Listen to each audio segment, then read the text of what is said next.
Jadi sama seperti kayak iblis gak akan pernah biarin kesempatan satu celah dia masuk lebih besar. Dia cengkram hidupmu kuat. Begitu juga Tuhan, waktu dia melihat celah untuk sikana hasamus, untuk Tuhan inahasukul bohosamus, dia akan cengkram hidupmu. Dia akan bergerak semakin lebih besar dari sebelumnya. Jadi izinkan Allah Roh Kudus itu mengalir dalam hidupmu, ayo. Belajar taat. Kalau api itu lagi bergerak ke house worship, you harus ada di situ. Karena firman Tuhan bilang apa? Di mana aku ada, di situ pelayanku berada. Ai baru ngerti. Hari itu Tuhan bikin mama Ai gila, kalau gak gila Ai gak bakal diusir. Hari itu apinya tuh ada di ibu Age, di checking. Ai gak pernah kenal ibu Age, Ai gak pernah tahu checking, tapi Tuhan bisa bawa Ai ke tempat itu. Jadi waktu kita menjadi pribadi Holy Spirit, dia akan bawa kita ke tempat di mana tempat itu ladang yang begitu subur, di mana rohmu akan semakin bergelora, bertambah kuat, raksasa yang mengalahkan semua Lucifer. Tapi kalau you tidak taat, semua api bergerak berkobar bersama Holy Spirit, you di lembah kematian, kering gitu. Hari ini saya dapat rahasia Tuhan, dan itu saya ngeliat itu kayak garis panjang terang putih itu seperti bergerak teng bergeraknya ke sini.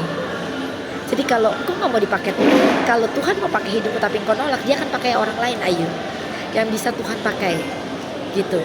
Jadi belajar rendah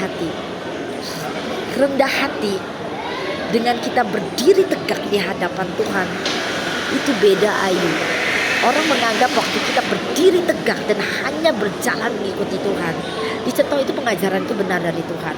Apa tuh? Berani nggak kita apa tuh ngelawan suara mayoritas?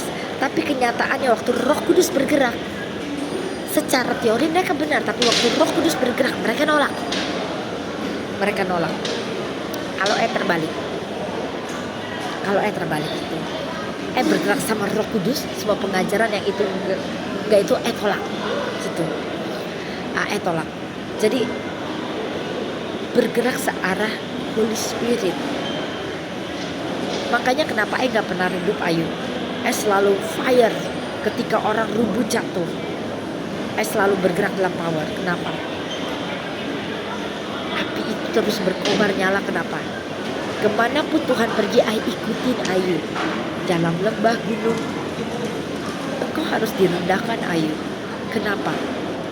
Karena di situ engkau akan merasakan Tuhan, waktu Tuhan direndahkan dan ditolak oleh anak-anaknya sendiri.